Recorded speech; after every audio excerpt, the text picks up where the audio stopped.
Welcome back, everyone. 皆さん、おかえりなさい。今日は161日目です。It is day 161. Alright, we're coming out of our level up. So, I think most of the items here, like 90, close to 100.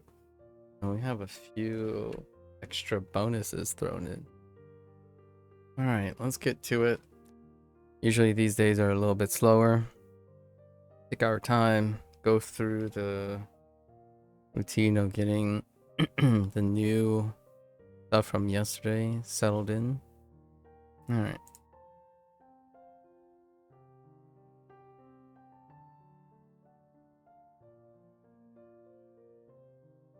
事変 Yeah.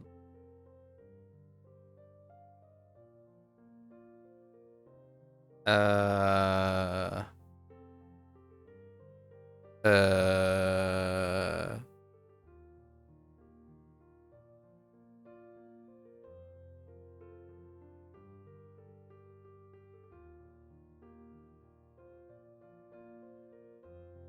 This is the. There's two of these, right?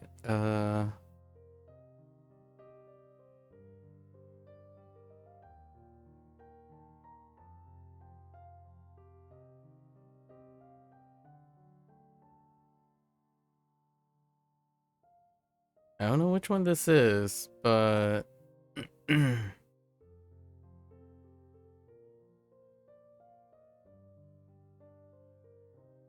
Okay, it's incident, but I think I might have to like add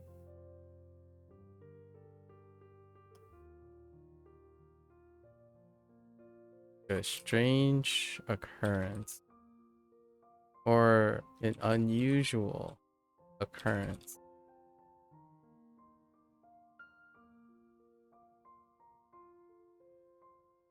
Yeah.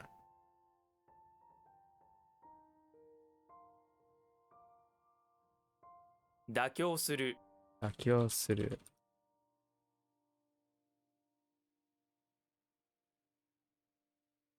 Oops. What?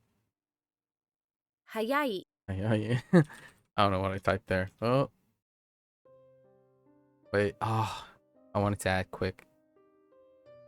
Alright, that's fine. We'll add it next time. If it comes around.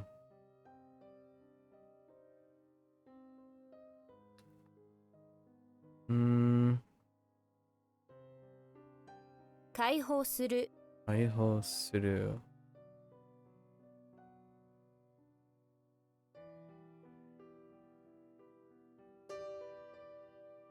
Okay. That was a gut feeling. That's fine. 変化 Inka.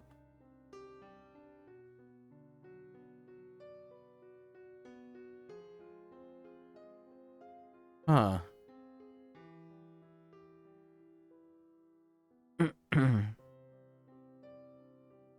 uh, 変える変える.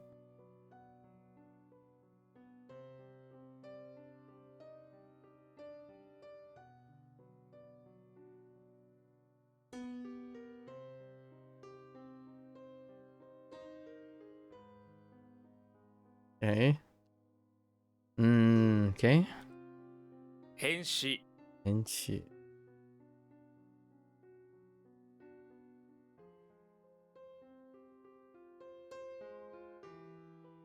Oh. Yeah. I English. This is.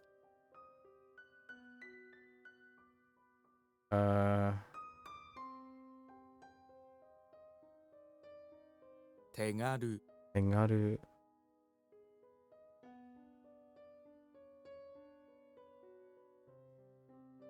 A bit off. Oh, simple and easy. Okay. Yeah, that's fair.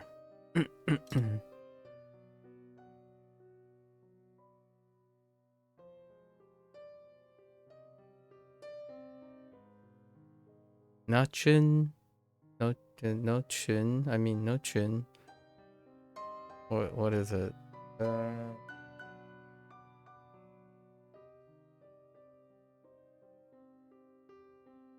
Okay. All right.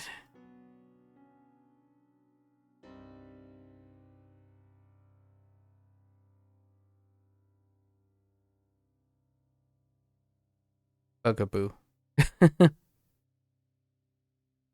uh.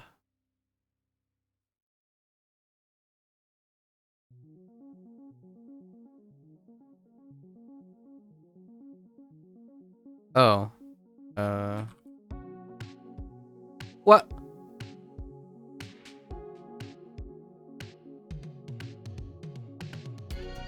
Uh-oh. Oh. What? What? Wait, what?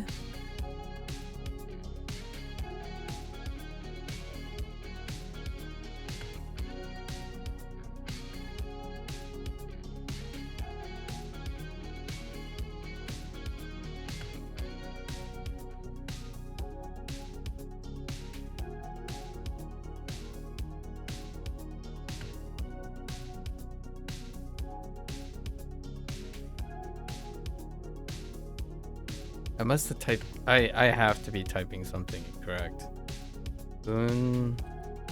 Bunpo. I might have typed multiple times. Probably like pon multiple times. Oh, wait. That's not that.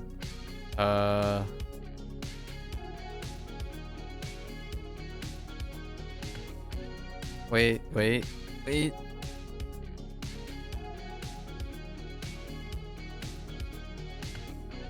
I guess,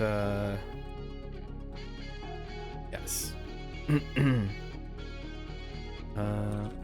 閉める Menu.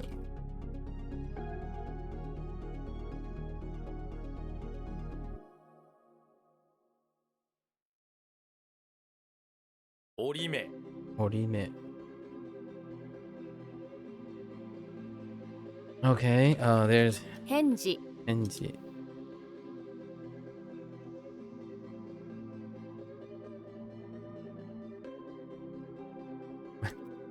I think this is an unusual incident. That's why I added this too. Okay. It's a crutch. I know. 希望する。希望する.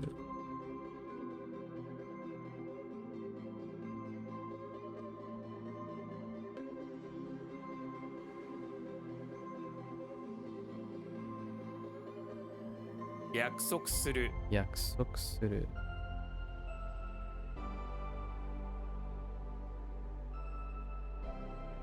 Hashi. 橋. 殺す 殺す.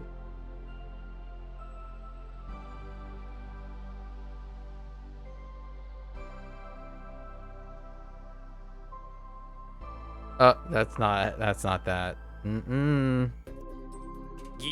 銀。 Give something else.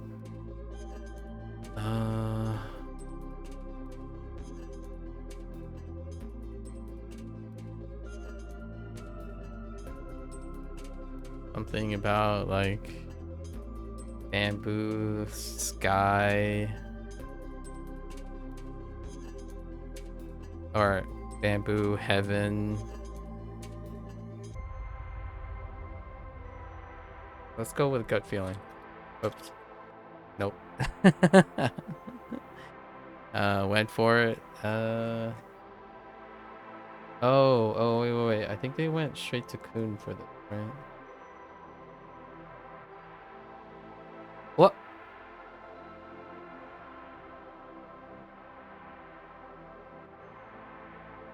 What? Thinking of something.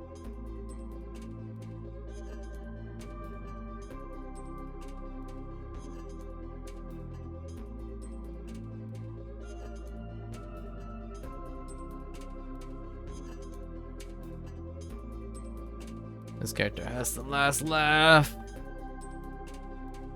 Oh, that must be a typo. Oh yeah.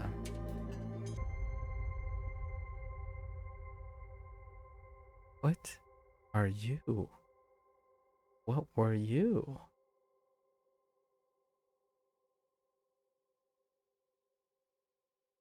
I have no idea.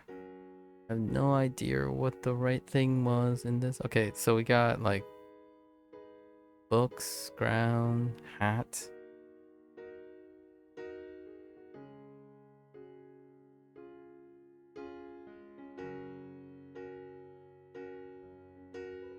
I got Lin. Lin is stuck in my head. Lin. Uh.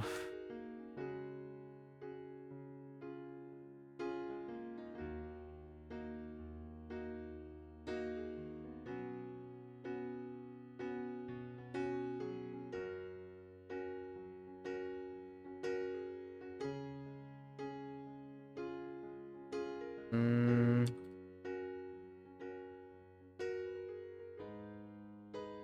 I don't know how the old thing worked. Just a bunch of. Yeah. That's fine.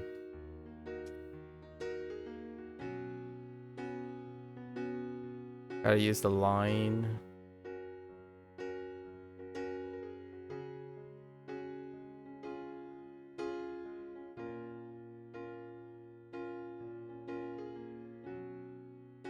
Oh.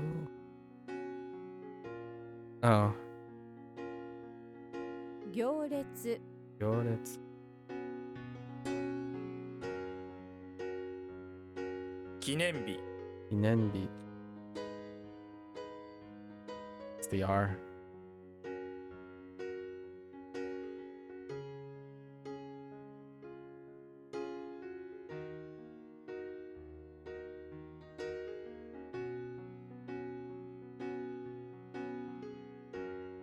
Uh.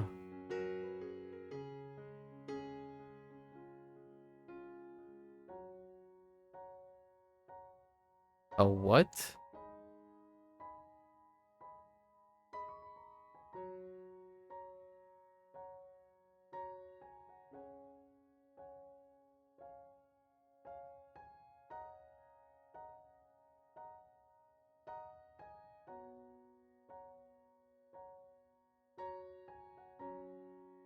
Okay. Rule. No more than 10.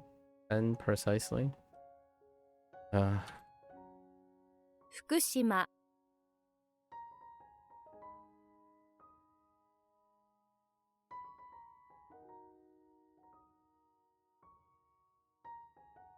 Quan.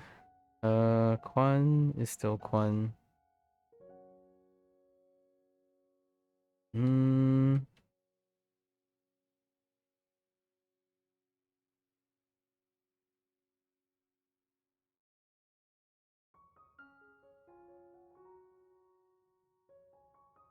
Oops. 不法 Uho.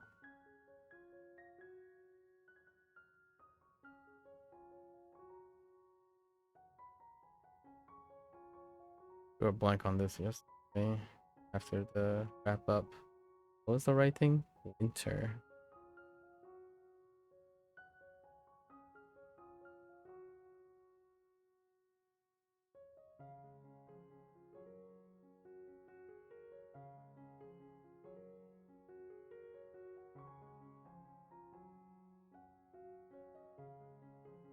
No.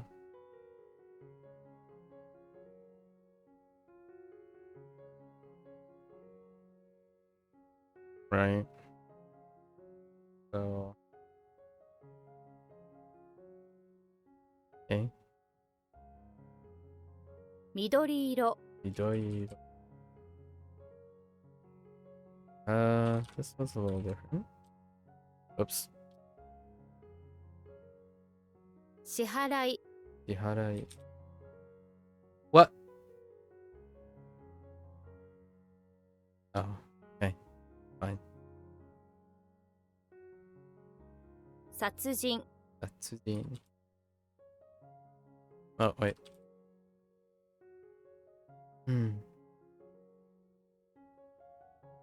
Uh-huh.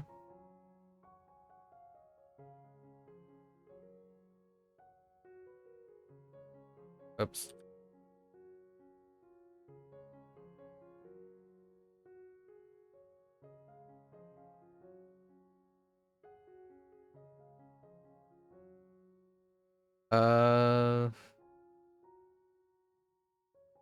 Huh. Like a gate with the horns, the heaven, but the gate, the horns must be okay.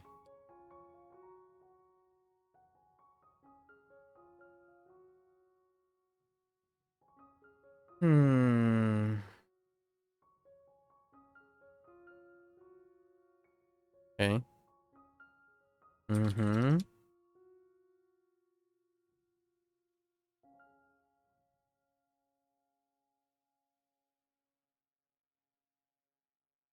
Okay. Happy and happiness. All right. All right, buddy.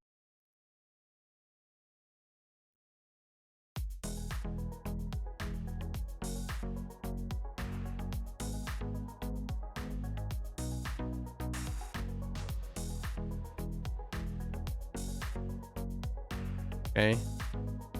Okay. 皆さん、皆さん。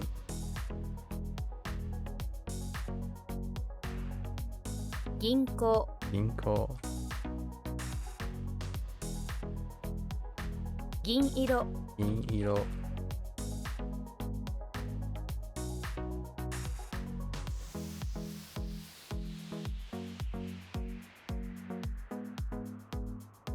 Yesterday we had a really funny thing about this thing. I was reading the mnemonic for this kanji, and one of the people that I know pointed out that the cadence matched a really old song that I'm also aware of, and they clipped it, and I played it back. It's like, yep, that definitely matches to that song. That's Amore. I didn't even notice. Kind of funny. This is forever gonna be ingrained into my brain. Okay.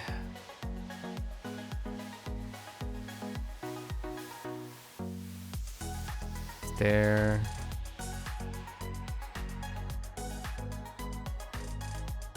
Blinded.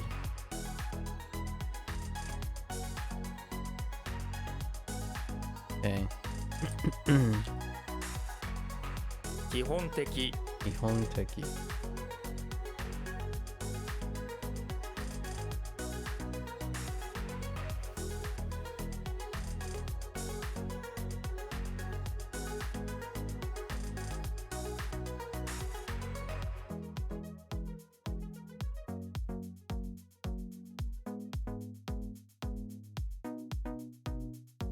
Is it just connect instead of connect? Oh, connection.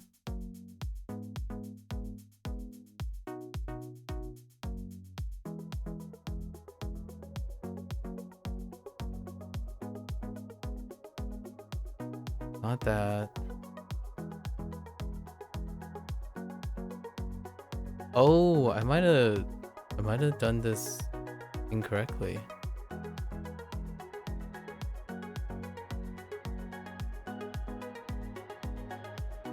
I was gut feeling something about. Oh yeah. No. That's fine.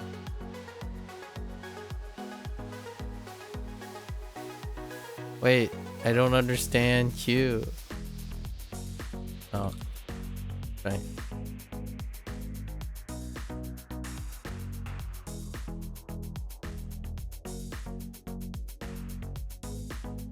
Go with gut feeling.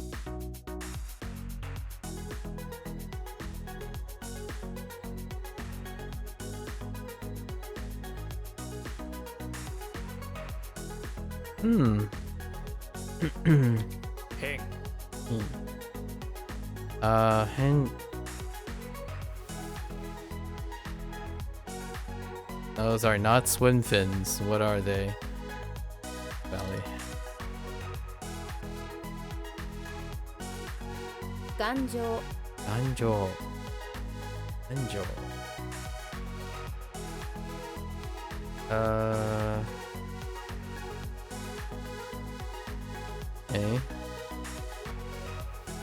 自動的 自動的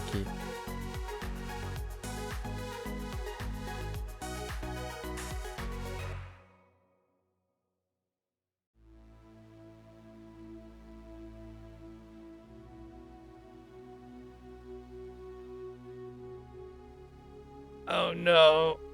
This is a... Okay. So I got 20 things, you know, in your head. Your private. 20 dialects. Where are we going with the 20 dialects?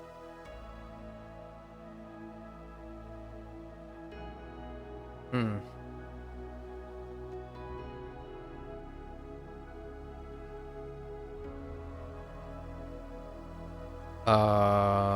What?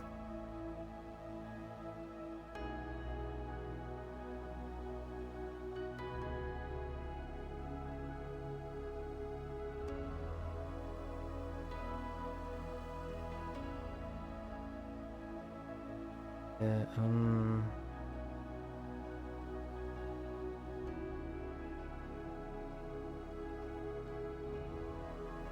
like to make harder or something?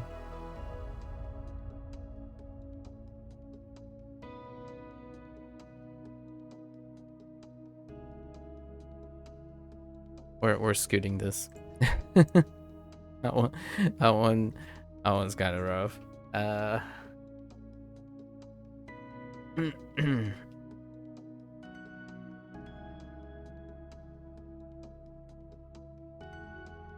Oh no, I have G stuck in my head.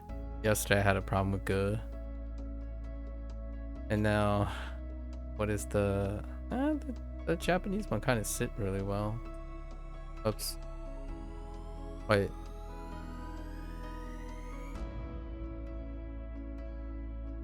Wait.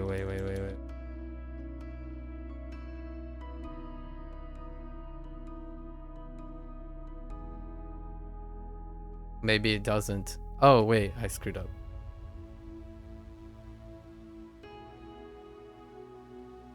不合格不合格。不合格。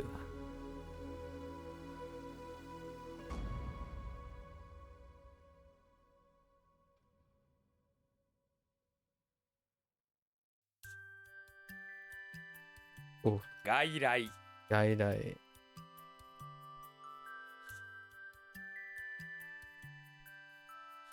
What? What?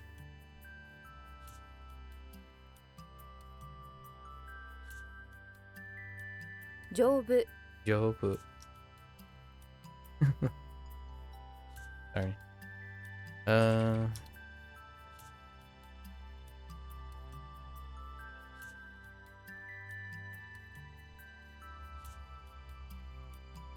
Oh no.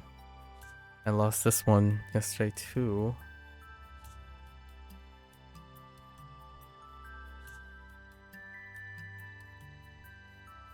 Okay.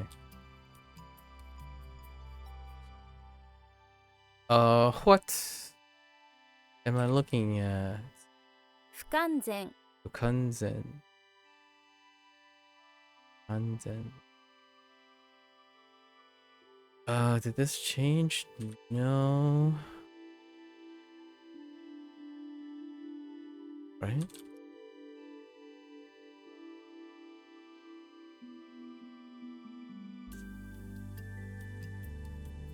Oh.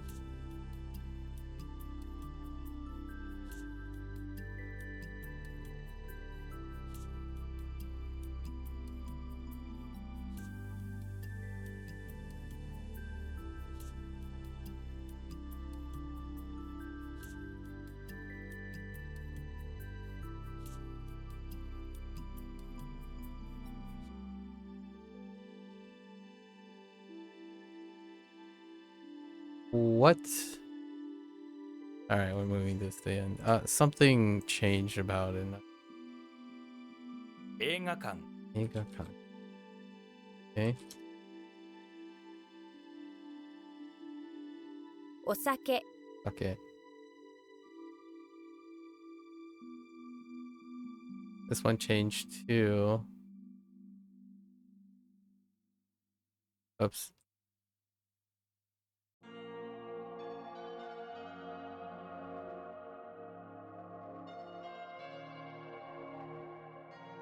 Hmm?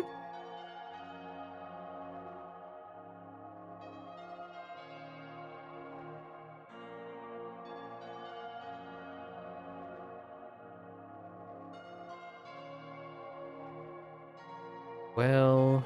Oh. 天井 Enjo.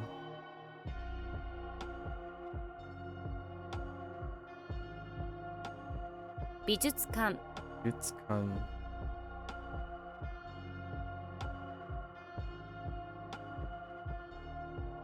Oh, right. It can be a museum. Whoops. Yeah. Oh, wait. Oh, no. Museum is... It's... That's fine. Just gut feelings. For now. Why?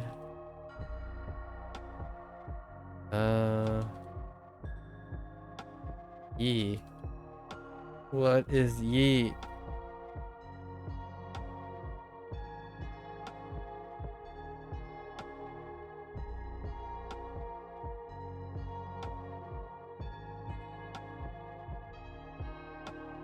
料理人 Yori. Hmm. 折り紙 Origami.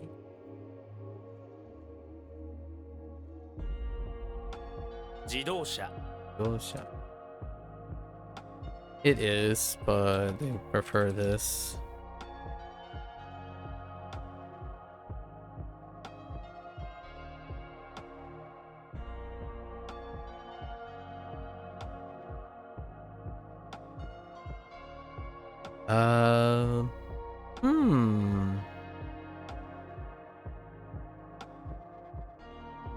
Hmm.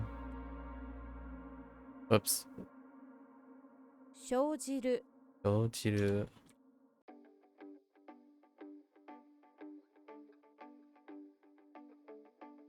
Wait. Dojiru. Right. Gotta do the like inanimate versus animate thing.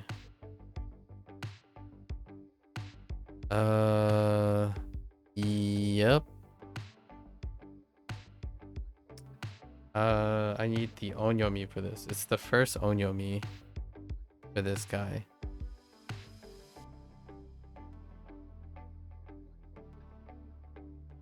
What? What? I thought that was it.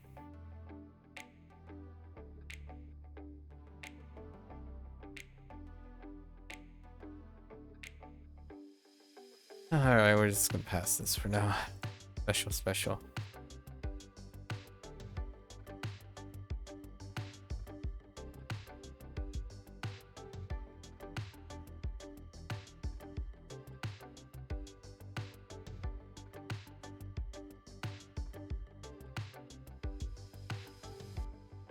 Oh boy.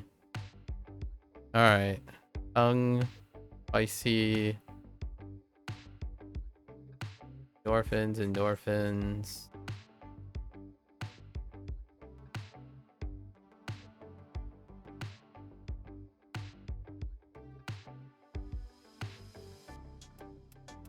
Oh no, that's more like a competition thing.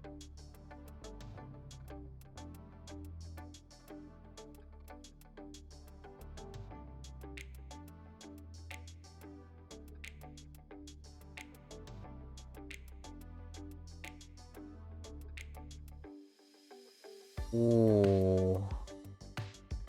This is different. Oh, this one. 竹 Take.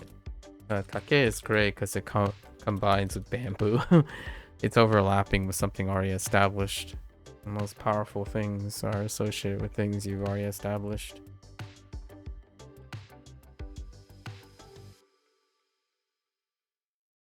Oh, no, wait.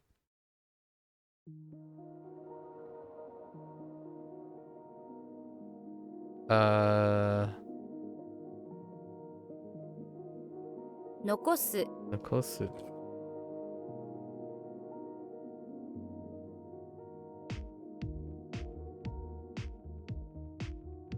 入館料 入館料。ね。入館料。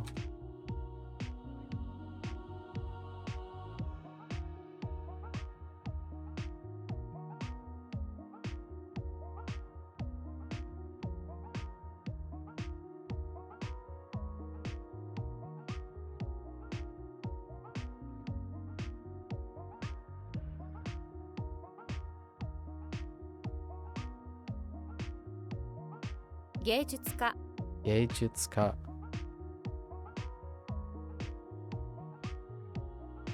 返す返す。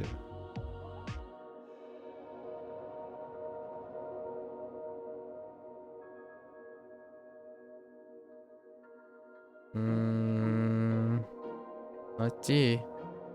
街。技术。技术 is 技术是什么？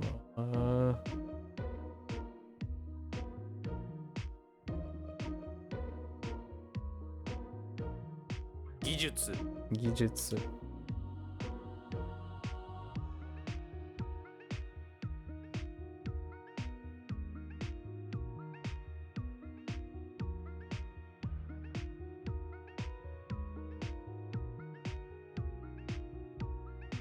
Why did I type that?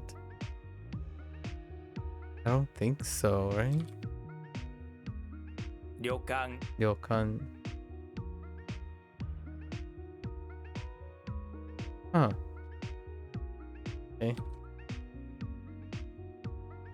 緑緑。Raccoon. We went with short.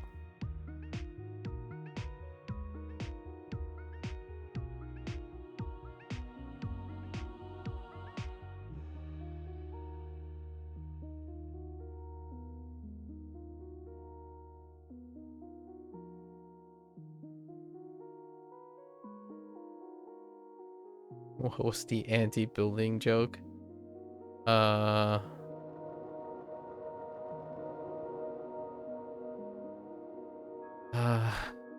Anti-building.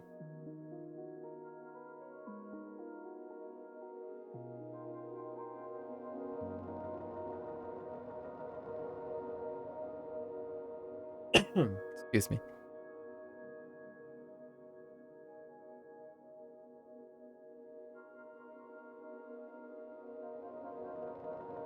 Oh, right.「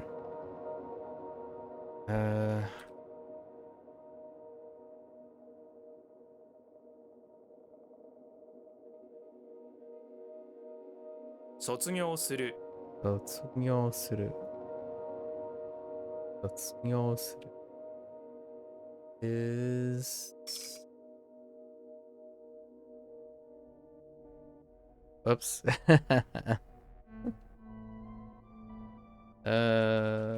Okay. Not soon.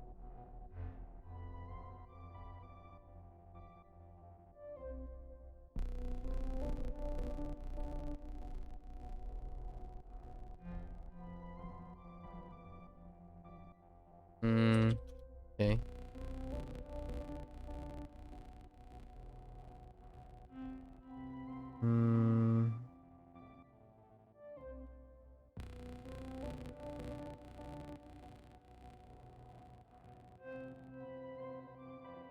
It's supposed to be a hat?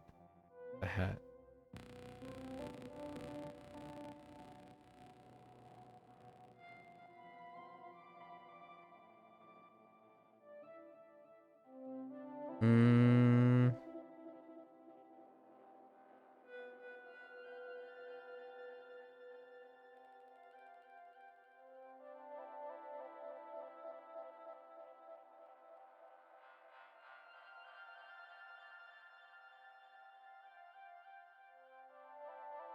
The hat wanna is key to something.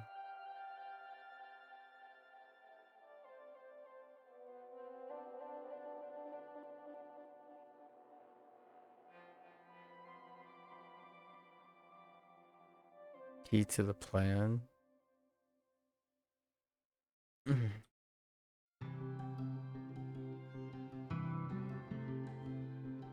自殺 Isatsu.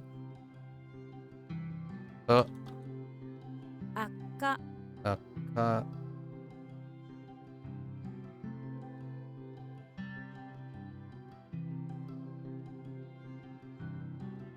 Bad change? Oh.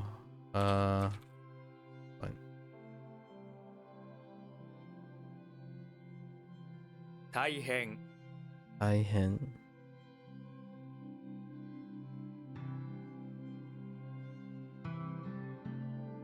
Nope.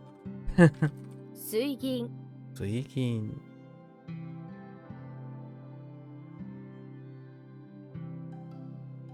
Special Machiai Shitsu? Oops.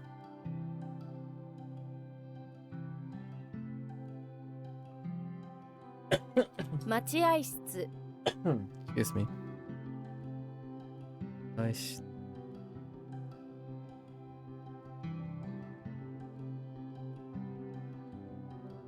仏像 Utsuzo.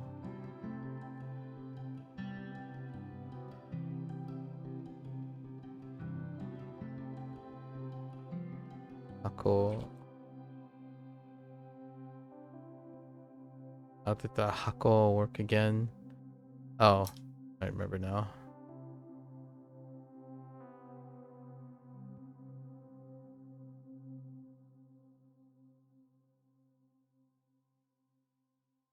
What? Oh, 信仰 Shinko.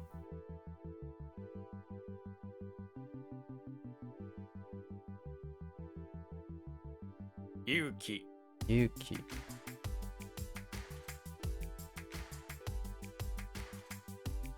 暗殺 Ansatsu.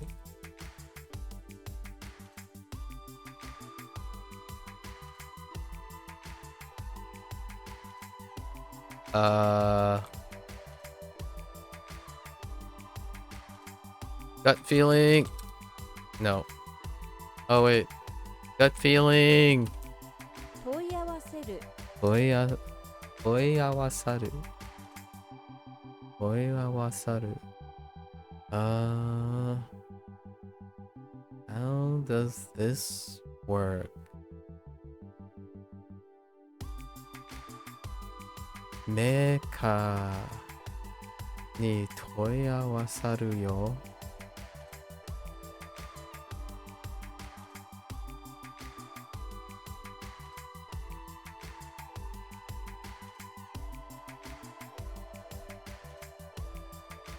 A what? Problem.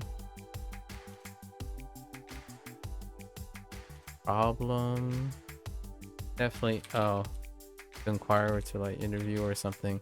So make a to inquire. Yeah, that's fine.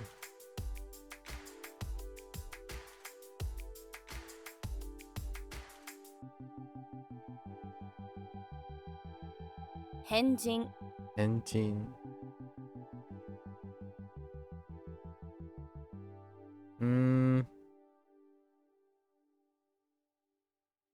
Break.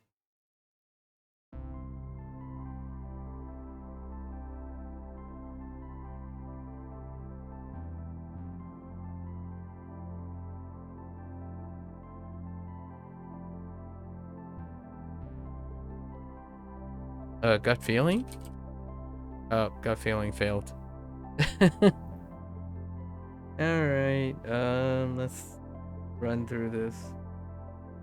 No, gut feeling didn't. 折れる Oreru.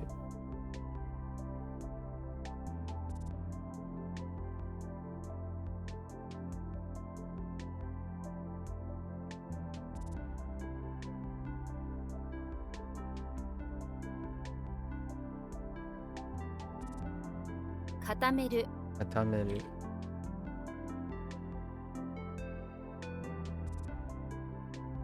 方法、方法。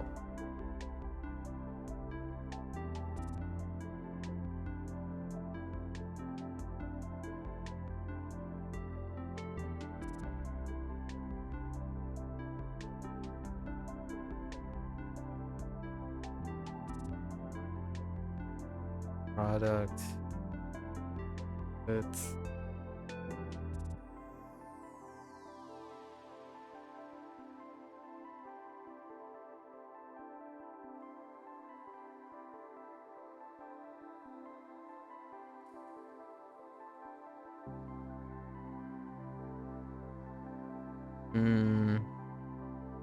I'm just gonna go with gut feeling. Nope. Alright, so what can we do with product?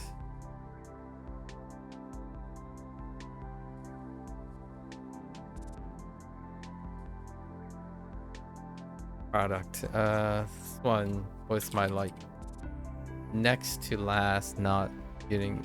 This was mid.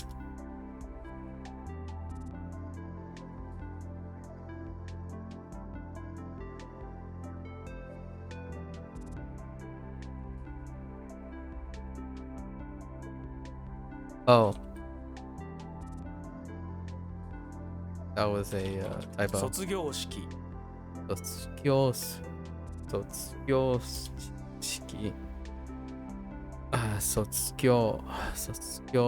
式。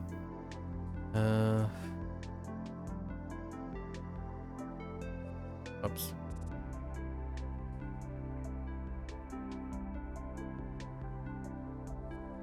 Okay. All right. So how this is not making something hard. This is something else. Like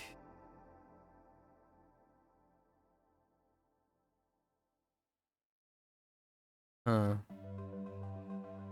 keep doing this because I'm thinking of lifting weights, but that's not it.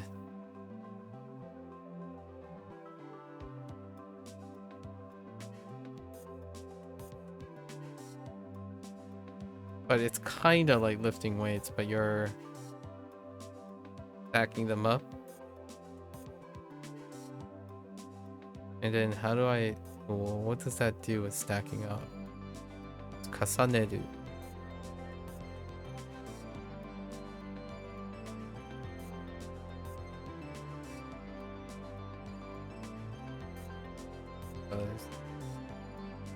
Kasaneru.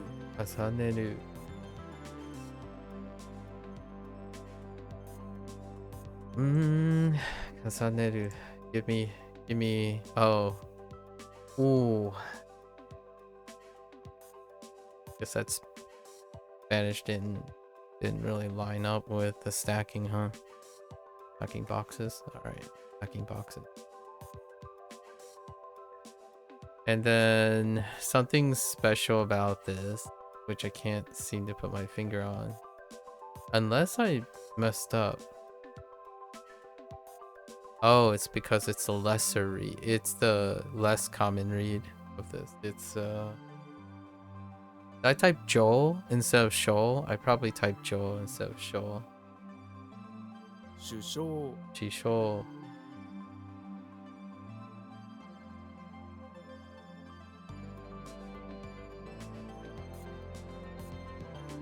And so I am not quite sure about the onyomi.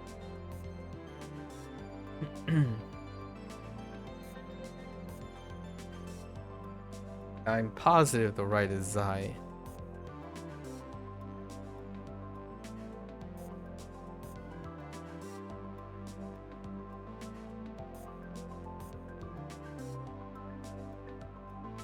Something about shoots. 取材、 Is that just I guess for the materials? Oh, what is this? To interview, to gather data, to gather materials, cover an event.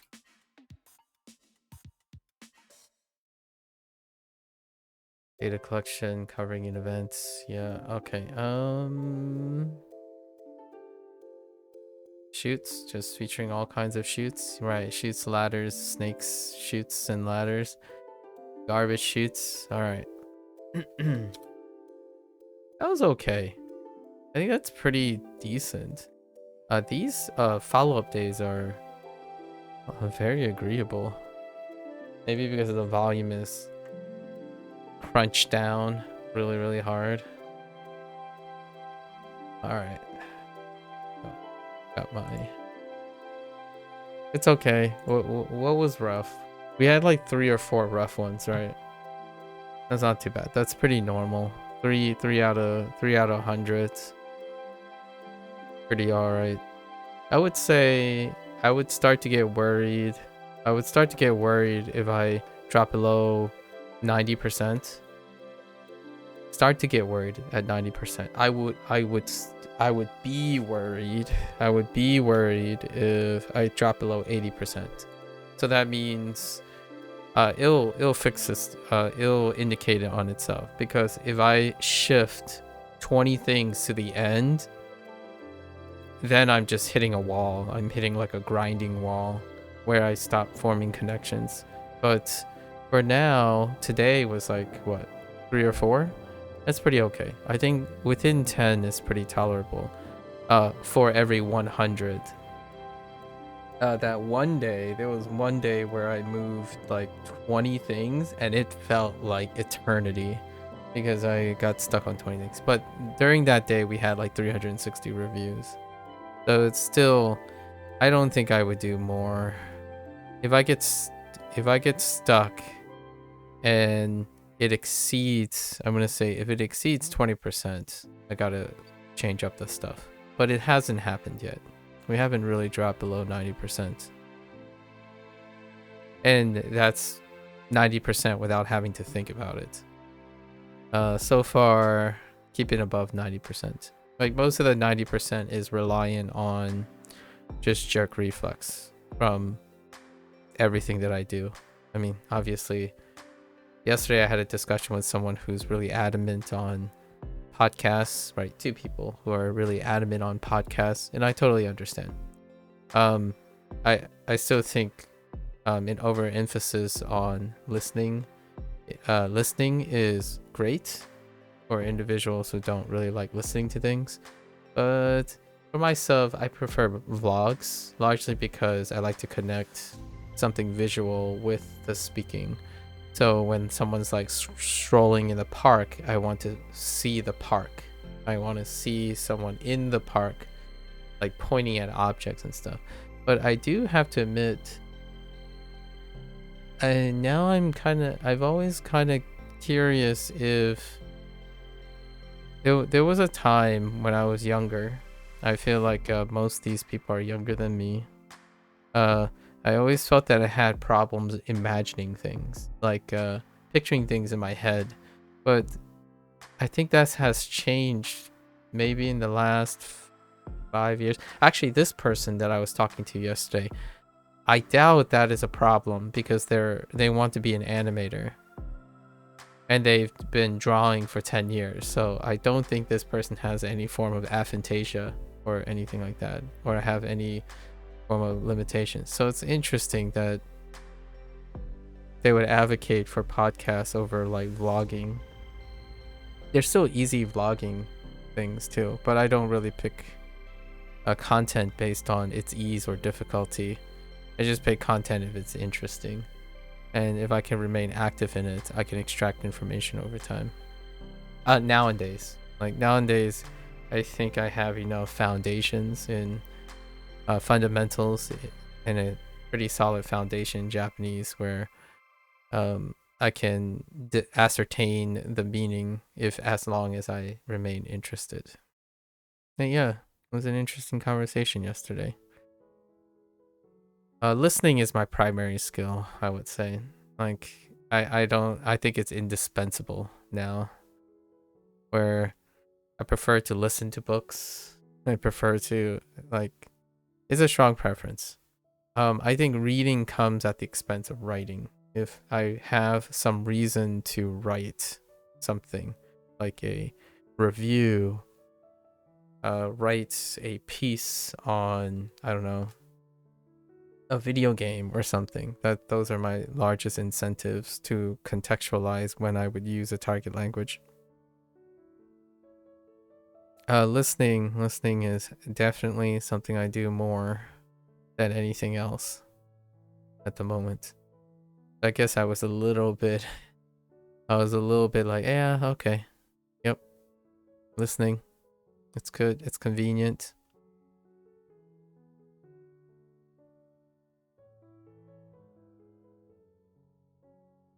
It's still going to be pretty fun. The idea from yesterday was pretty...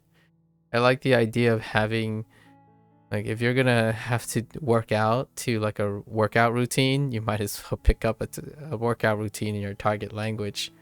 The nice thing about that to me is it's visual, and like a workout routine is literally, it has to be like 90% of the time visual. So whenever someone's doing an action, you can associate the word with the action. I think to me, if I were to like immerse or use things of immersion, I would use as many quote unquote crutches or aid as I can. So seeing, listening, hearing, or like, sorry, seeing and hearing together, as opposed to listening only. I think that's a little bit of a hyper focus, but big but, if you know you're really under practice in a specific skill, hyper focusing on it or focusing on it can provide great dividends. Like, for example, some people could be visually distracted all the time, or like if you know you have a propensity to be distracted by visuals instead of actively listening, that's fair enough. Or if you're someone who's very well aware that when you see a ball, you don't decide to hear ball, you just see a ball, so you think of a ball, right? Tama, right? See a ball and you just think tama, and then you didn't hear, you decide not to listen to the person say ball, so you can like adjust your tama to the person saying. That's fair. And honestly, if I had to take a gamble, that is probably why, or a big reason why, that artist person that I met yesterday believed that the podcast has created a significant listening to podcasts has become a very significant improvement in their comprehension. They might, due to the nature of their experiences, that they spend a lot of time visualizing and looking, that when they're actively trying to comprehend something by listening, it's engaging all their neurons, like it's making it effortful, right?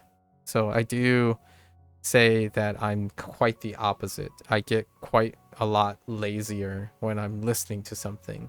So that's where I was sharing about interpretation.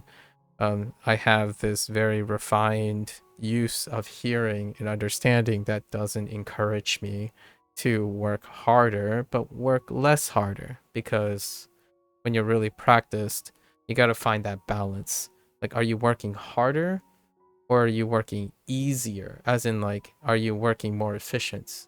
Often, got to push the envelope a little. So I need to find something that would get me in touch with my active listening again, which does involve finding a podcast if I were to go the podcast route for that. Nowadays, though, most of my listening is to dialogue. I like listening to dialogue, so I'm very hyper focused on listening to specific dialogue as opposed to someone's monologue.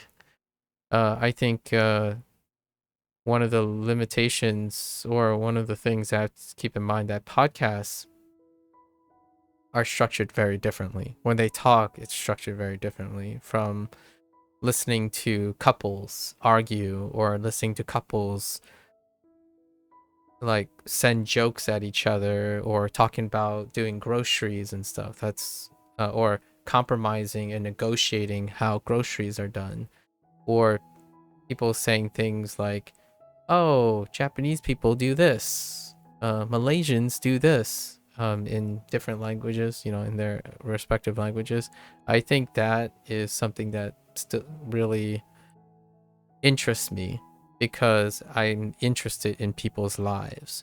But podcasts oftentimes is more dissemination of information. Like what I'm doing right now is a mix of podcasting, or like explanatory, explicit things where you monologue to someone, or you monologue and then you allow someone else to monologue. Like they're exchanging information. And that to me is something that I find very comfortable. But I also have a habit of summarizing. So when someone monologues for like 30 minutes, I would try to summarize it, and it can make me very, very complacent. So I could lose and stick to my normal patterns. So that's kind of where I was a little bit refractory. I was not as receptive to the podcast suggestion yesterday. It would require a podcast that piques my interest. I think simple listening is not particularly interesting enough for me, but dialogue is. And I do not believe podcast often represents conversational dialogue. It requires a situational improvisation, as opposed to scripted and planned discussion like this. Like this comment that I'm making right now in the last 10 minutes is something that I thought about yesterday after the stream, and I'm trying to summarize it in 10 or so minutes. These things are planned, and it doesn't require another person interacting with another person. It's scripted dialogue, or it's practiced and rehearsed dialogue, which is my most comfortable position, especially in English. Rarely, though, I believe this is the thing that people are looking for. However, I believe that a vast majority of people don't actually engage with this type of speech pattern even in their native language, because it's not, as much as someone says, oh, podcast is on the uptrend and stuff, it pales in comparison to the amount of time on other types of content, like hot takes, people yelling at each other, exclamatories, lots of jibber jabber, that type of thing. Podcasts had been on the rise a bit ago, but they're actually on the decline now. Podcasts, for the sake of language learning, represents a very small subset, and the podcasts that have staying power are involved in a controversial dissemination of echo chamber information.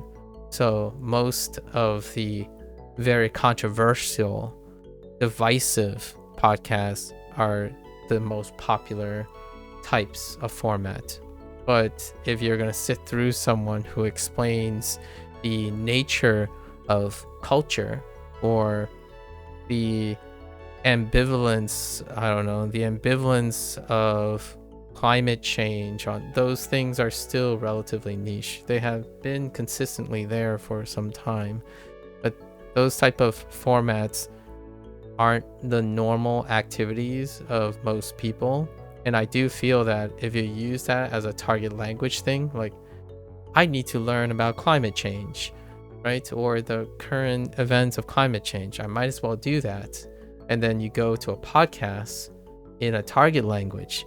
Not only are you firing on the neurons of trying to listen to your target language, you are also listening to the target language in the context of something you want to learn. So you want to learn doubly. And I think that is a really great way to do it. And then it's also engaging in something that you possibly don't do very often. I personally am biased towards encouraging people. If they're going to learn something, they can layer the learning, and having the intent to learn while also using your target language is exceptional. Regrettably, unfortunately, I would say this is double-edged. So when you continue to listen to things that you're very incredibly familiar with, it may also lead to a complacency that may take away from how active you are. And for example, hearing the same phrases over and over again may take you out of it, that kind of thing. So it's kind of a tricky thing. But whatever, in the end of the day, I would say finding something that makes it so that you don't feel like you're occupying your time in order to relax and practice is great. And then when I need to learn, I disagree with I think I disagree with this prevailing myth. I think it's a myth or a misconception that adults do not require conscious thought to engaging with content in order to accelerate their learning. So what I mean by that is there's a very strong pushback, or maybe an overemphasis. I'm saying it's both, not necessarily one or the other, but there's a overrepresentation of individuals believing that as you grow older, the key to learning things is to to make it as much of a passive process as possible when you're learning, and that leads to passive learning. And passively learning things like listening to the same podcast for a really long time, getting used to someone's pattern, it's great at first, and then it becomes complacent. So your rate of comprehension and interest may wane over time. Naturally, a way to moderate this and balance this is to continue to explore, right? It's a balance of exploring something and iterating on something long enough, then iterating on it again through the exploration of something else. So for myself, I am definitely, from time to time, I look at the podcast categories. I try to see if the people I randomly encounter in the wild has something of interest to me. That active searching for something in a target language is also very conducive to making someone really active in knowing what they're looking for. Like, for example, adults, in my opinion, instead of winging it and thinking everything is passive like a child, an adult that has an intent of looking for something, a motivation, like a friend wants you to do this, that type of obligation is probably the foundation of success. Being obligated to intently look for something. So when you want to move to Japan, you got to intently be able to know what you're doing and looking for to get to Japan. So most of the time when someone asks me, maybe someone that I believe is a lot younger than me, I typically like to ask them how and what did they do before and what are they going to do now or the near future. Largely because I think I don't talk to people like they're children most of the time. I typically want to know how far along have they thought about it, because for me, I think for myself, when people offer suggestions and stuff, it has to come from a position. It often has to come from a position that this person has clear vision and clear intent in understanding what they're saying to me. To me, that's a great, excellent way to either start doing it or being a little bit more direct about how I handle suggestions and advice. I believe that most of the people who I surround my life with are individuals who are incredibly hopeful, open for spontaneous and emergent coincidences in life. However, they are incredibly planned, intended people. So the older they get, the more intent that they have when they do things. Like free time is deliberate. Deliberate but welcoming to observation. So when you start to learn a language, you're not learning necessarily to be proficient at any specific thing. You're learning for the sake of learning it as best as you can because you have committed time to it.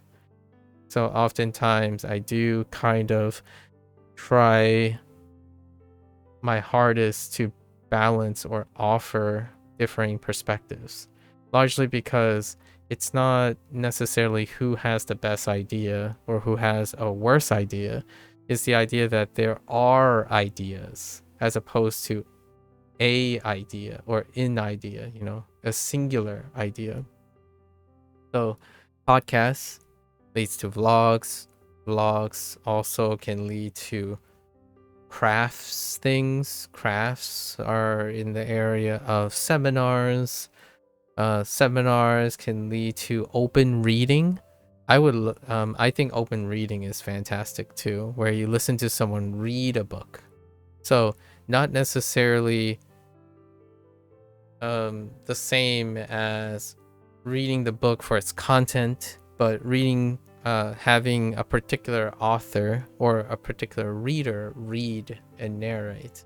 Very specific people might sound incredibly pleasant and useful in that way, or differentiating between how people read the same book. So I think yesterday the whole comment about a perfect accent or a good accent or indistinguishable from native accent, that's kind of the perspective that I find a little bit premature. I think there's one thing that helps with that type of perspective: age and experience with different languages. In adults or a person doesn't have to appreciate the idea that that type of comment is very reflexive of someone who's inexperienced in life yet. But with age and time and then cultured, right, becoming cultured, you realize that whenever you say things that deal with human distribution, generally assigning like decisions based on characteristics that do not in reality have a standard, is evidence, in my opinion, of someone's growth as a person. So what I'm saying is, when someone tells me as a way to illustrate their suggestion is that relatively speaking, this person has an excellent thing compared to a standard, I need clarification on that standard. Largely because when someone says it's indistinguishable, or as in suggesting it's the best or the perfect example of something, I need more details about that something. Largely because if one becomes cultured, the inclination is to not use that type of language, largely because there isn't one. There isn't an ideal accent or an ideal way of sounding when it comes to the breadth of language or expression in general. That's often, in my opinion, the point of view of someone who has a much smaller world for now, right? It's someone who could probably say, this art is better than that art. This video game is objectively better in its creation than the other game. Like, yes, sort of, maybe. I can kind of understand that. I think trying to quantify subjectivity, I think accents fall under that same thing. So I don't typically resonate very much with when someone suggests something and they think that it may help me appreciate what a good accent is or a perfect accent. Growing up in, well, we speak English, right? A lot of, I would say the vast majority of the world now would have some exposure to English thanks to the advent of the internet, where English is the default language.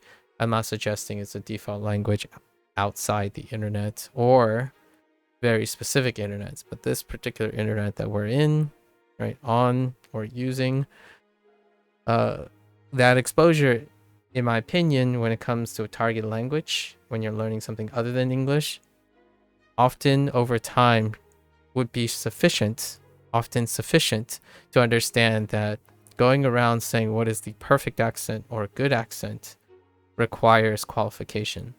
What do you find that you want to sound like? That is probably how I would think of someone who is much older and understand what they're going for. And I needed that clarification yesterday because even then it's not sufficient. Like, I guess that person mentioned 2 people and then being evaluated by other native speakers, right? Other native speakers, but I don't know where the native speakers come from. For all that is said, you could have a bunch of people who have Kanto accents evaluating someone who has a Kansai accent, or even more eclectic, like areas from people from Kyushu or Hokkaido. And those accents wouldn't be perfect then. They would be very distinguishable, actually. And even then, I haven't learned that Japanese. I don't know how to sound like someone from Kansai area or up in Hokkaido, right? I imagine you can slightly distinguish between Okinawan as well. So that's me being interested tangentially as a foreigner on the outside to Japanese culture. There's more. It's kind of funny because WaniKani mentioned this by a coincidence yesterday for this particular character right here. Dialect? Hello?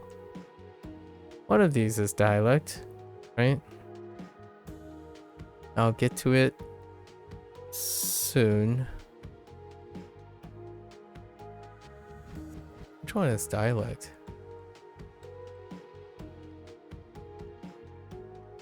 Oh, right here. So this character, right? And there are more than 20 dialects in Japan alone. So the idea is it's kind of humorous that or accents. Like we're talking about dialects here, but even accents, right? And then using the native speakers as a form of encouragement for a particular podcast is humorous, largely because we are using English, and English is probably arguably one of the largest groups when it comes to accent variants, right? And I often wonder what it's like what is required for someone to confidently say that someone evaluating someone else, like a group evaluating another group on accents, suggesting that that's a desirable thing. Like, is there a way that the person can describe the accent in order to communicate to another person what is it that they mean when it comes to it's an indistinguishable native accent? Like, I'm not too clear on what that sounds like, right? Especially if you really like a target language, and then you start listening to people's voices and stuff, and you realize that they are distinguishable by many regions and accents too. So that was an interesting thought yesterday that I had. Like, I don't know how to describe that. The way I can describe someone's accent is I pick someone and I ask them, can you listen to this person speak? That is a pleasing accent to me. I think that is what I associate with a specific accent, right? But in no way does that make it a measure of a desirable metric for like perfection or for mastery. I don't think things like that require. I'm not a person who resonates with that. It's very similar to me looking at a piece of artwork and I would evaluate, oh, that is what everyone else is doing now, so therefore that's good artwork. Probably isn't evaluated that way. And I think it's very similar to language learning. I think the funny coincidence here is I believe I was talking to an artist, and it kind of makes me chuckle a little because humans are very peculiar in the way that you can definitely distinguish between someone who is more worldly because of time, right? Time and experience, and those who aren't. The way they view the world can be expressively small and expressively especially small but optimistic, or it could be expressively large but closed off. And this one, I think this one is going to be interesting. I look forward to seeing what happens in the future if we continue to speak. I really genuinely enjoy speaking to people who have open aspirations, constantly doing things. It's very nice. And that was a little bit of a summary of what happened yesterday. This gave me a lot of thoughts and pause for particular things that I cannot express. One of the things that I cannot express at the moment, or very not that great, is how do I convey the idea that choosing things that are of a matter of taste may not necessarily translate to clarity,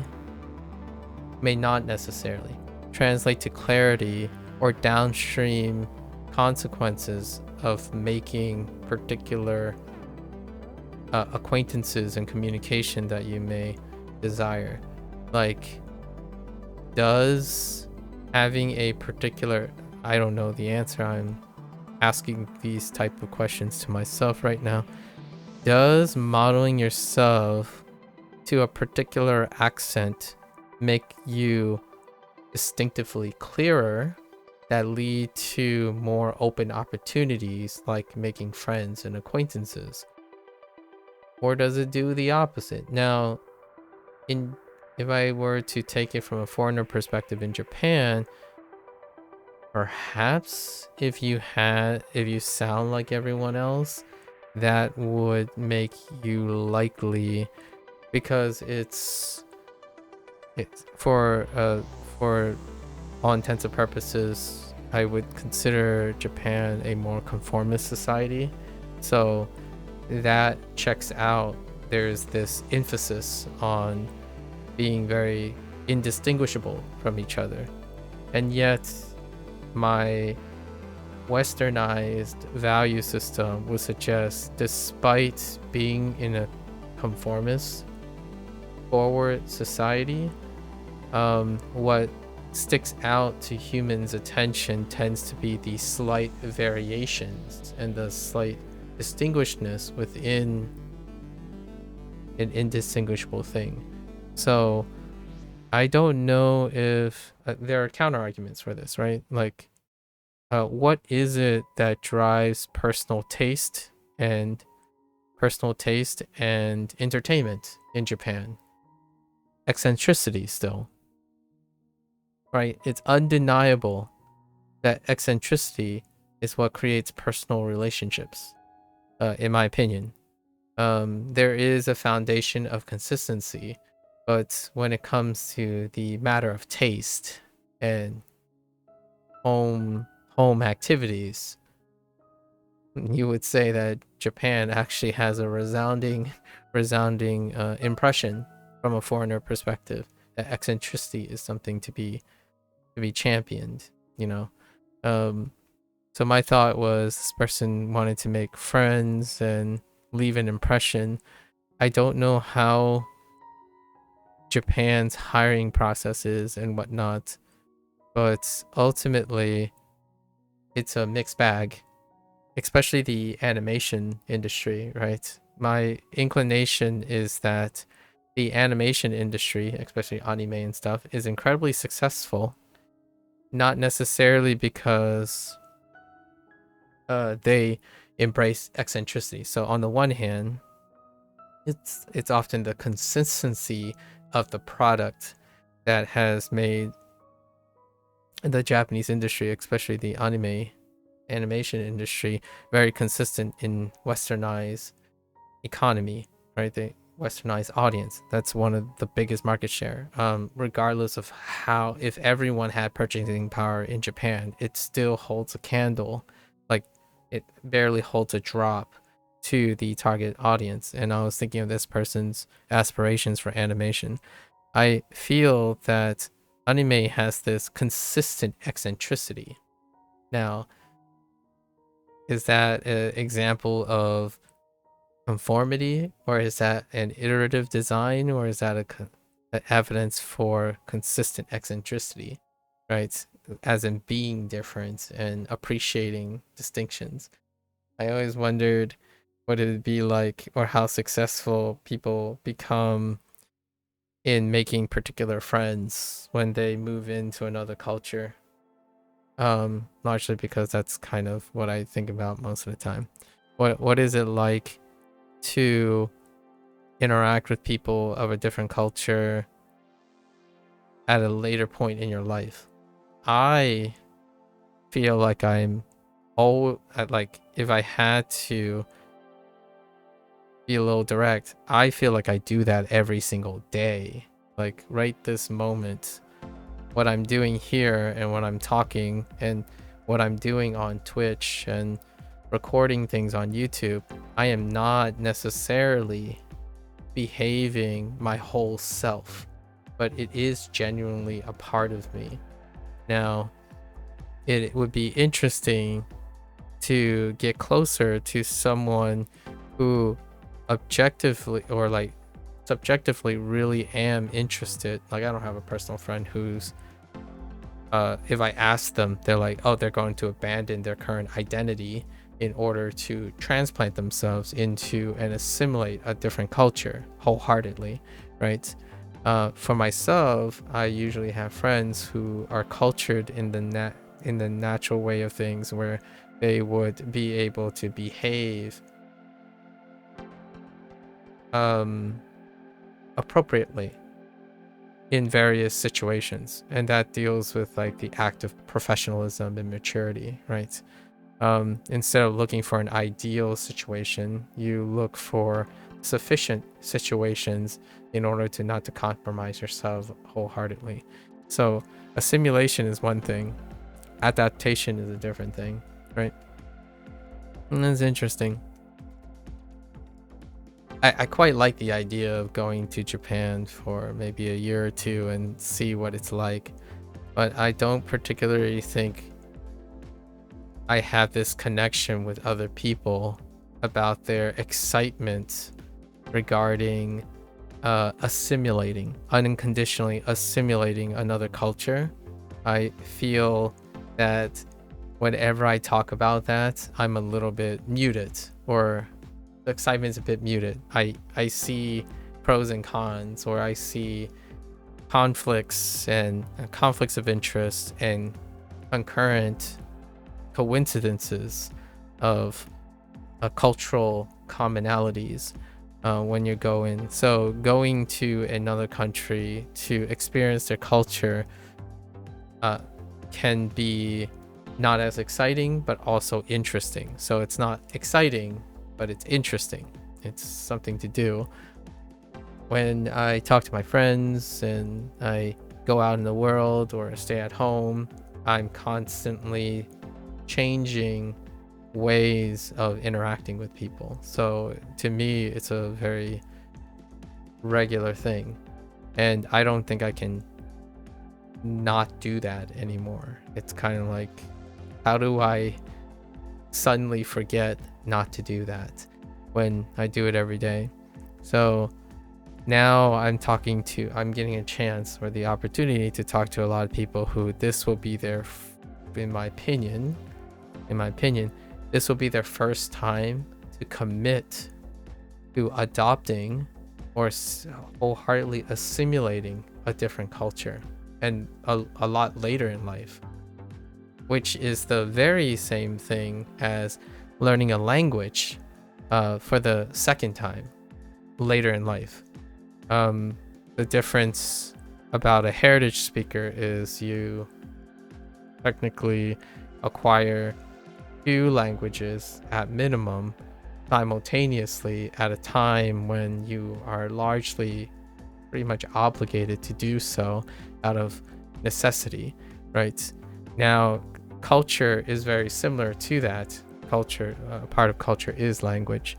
So you start talking to a lot of people who says, oh yeah, I understand this, like yeah, this could be a problem, but I'll go there and do it to find out. I love that. Like, it was a breath of fresh air to hear or get an opportunity to meet people who still continue to say, oh yeah, there's these things, but I'm gonna go get the experience, and then that experience will help me adapt to it. So overall, in the wonderful things, regardless of brainstorming, theory crafting and stuff, the idea of being able to do things and know that you can make it work out, that's, in my opinion, that's a recipe for success. Nevertheless, it's interesting to hear how people compartmentalize a culture in the sense of they're undergoing transitions as opposed to integration. So like how do you understand the Japanese culture? You start by believing that you can assimilate everything of another culture while excluding most of the things that you already have. And to me, that is a very unusual approach to learning things or learning additional things. Oftentimes, when you're becoming more cultured or more worldly, you try to learn something, but also integrate it with what you already know.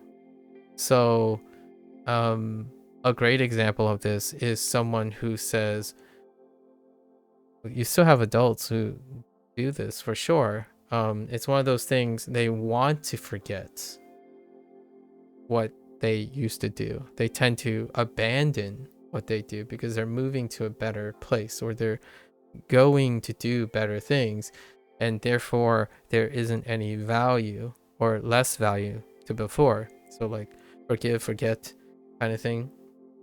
Kind of like my conversations about health, like health insurance, like healthcare. It's a mixed bag, but I recently had a conversation about healthcare as well, where it's a mixed bag when you think about universal healthcare versus, like, oftentimes the United States get the double standard when it compares to universal health standard, and that deals with an understanding of population statistics and how business works. There are pros and cons to both systems, but largely the idea why they exist and continue to coexist in a bigger world is largely because there's probably other interacting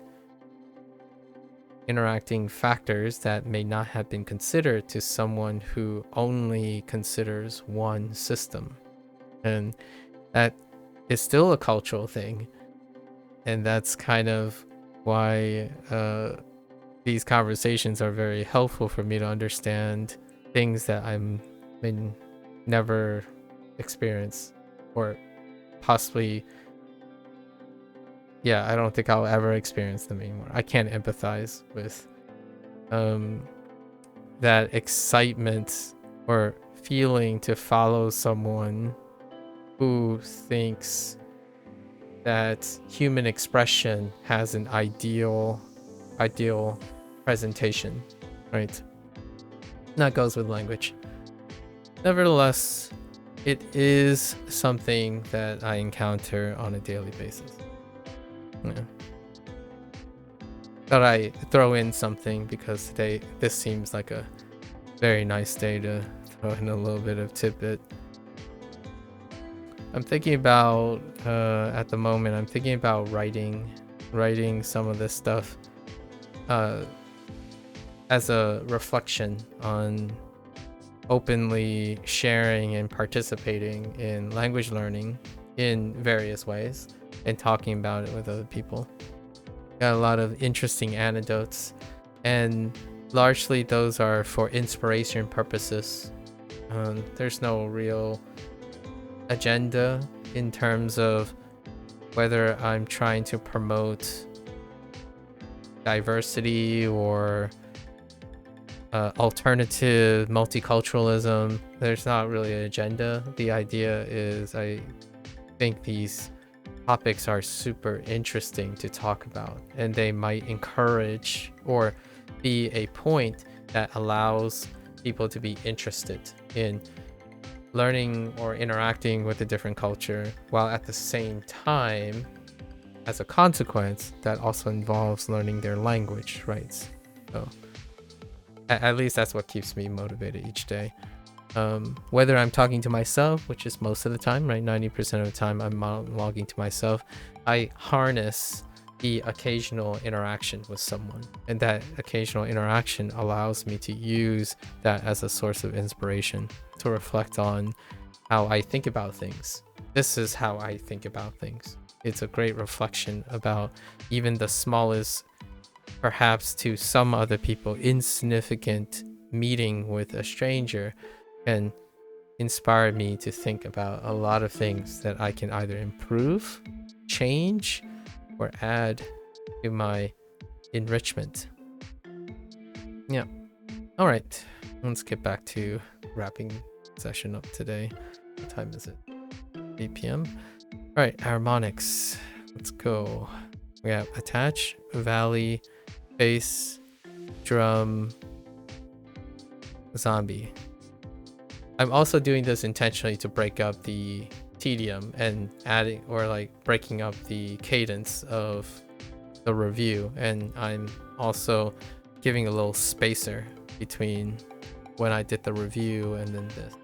It's a thing to kind of offset, making it feel like I'm, I don't know, grinding a very long session of practice. Yeah, we should go over these again. So we have, still don't know what this has to do with yogurt, but let's look at what this has to do with yogurt. How do they pigeonhole yogurt into it? This Wolverine has a strange palate, however it likes to turn its turkey into turkey yogurt after the hunt every weekday. And what was the mnemonic for this? I skipped over this mnemonic because I already know that, like, this is something that is ingrained. Like, it's everywhere. So As the sun rises over the hills, the ferocious wolverine stalks a turkey on a weekday morning. The wolverine hunts turkeys for a living, but on the weekends, he likes to play racquetball at the local gym. That's why the turkey is getting hunted on a weekday. And then, for whatever reason, he's turning the turkeys into turkey yogurt. The wolverine? Alright. Show? Show... we won't look at all these. This is probably a monster.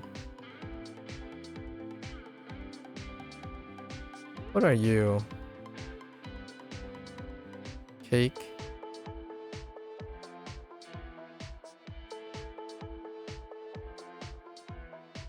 Hindu?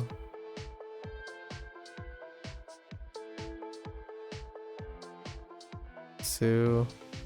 There's another... I should do the other one too. Su and Shu. They didn't cover Shu, but Shu would be shoot.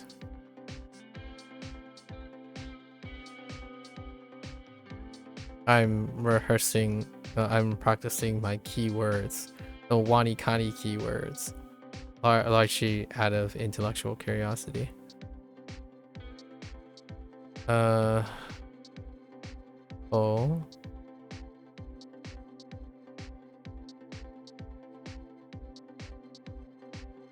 Cucumber. Because there's still a lot more WaniKani left, so forward investment. The forward investment.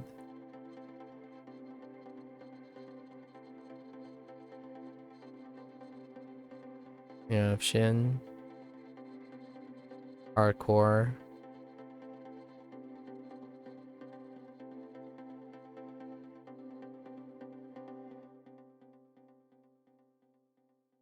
Knee.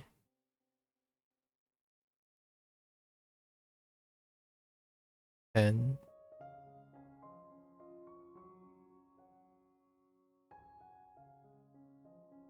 Jesus. There's two on here too. What was the other one? Cheese? Yeah, cheese. Or a couple with doubles.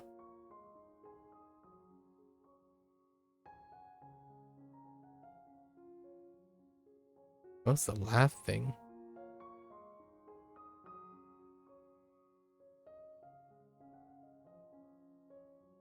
Ugh.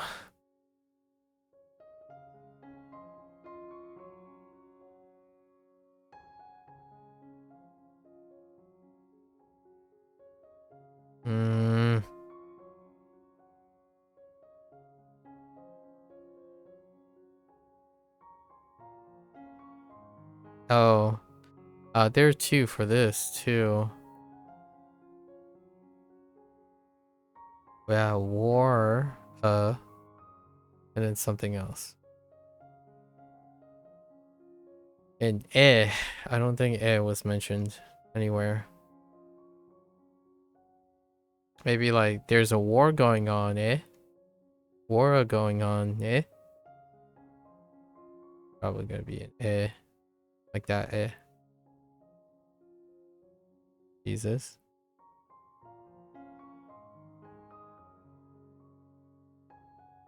Fun.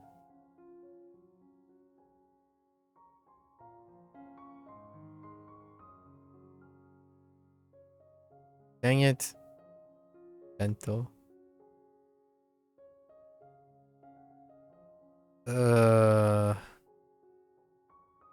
Saber.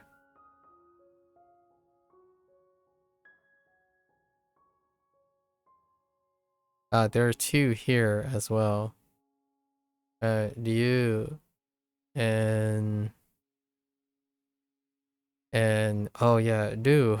What is the do for? A loophole? He also found a loophole in the system. So you know how to. Yeah, do has a loophole in the system, alright. Be throwing hados everywhere. Loophole.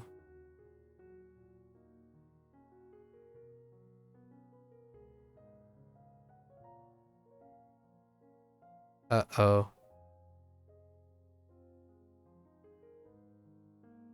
Shogun? Oh, you know what? I haven't watched the show Shogun yet.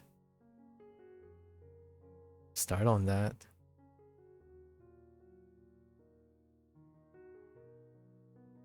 Ken the Samurai.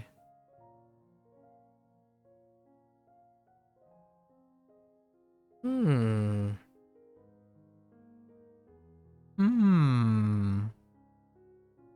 Stranger Danger?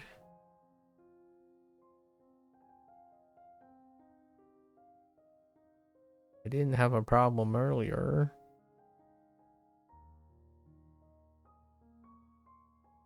Alright, welcome back to it. Sun and Zone.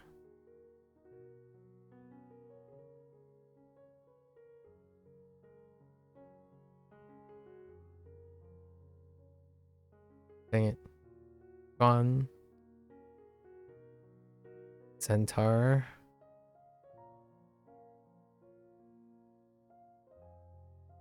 Bowling.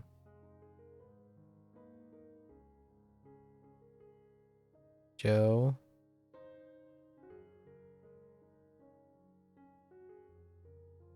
E.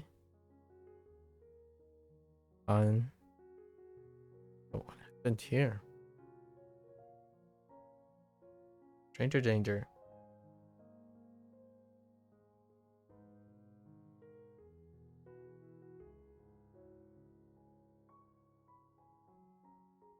Oh, key. Alright. Gotta read. Okay. Yo. Sho. Mon. E. In. Su. Shu. Ko. Yu. Shin. Ako. Ni. En. Ji. Chi. Waru. E.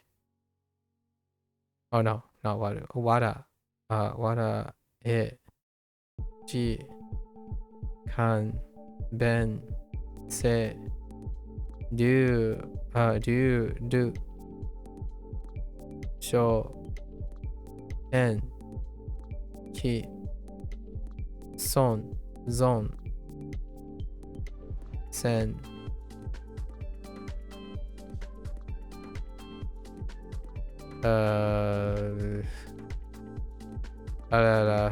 Bo. Jo. Ki. Han. Alright. Pretty good.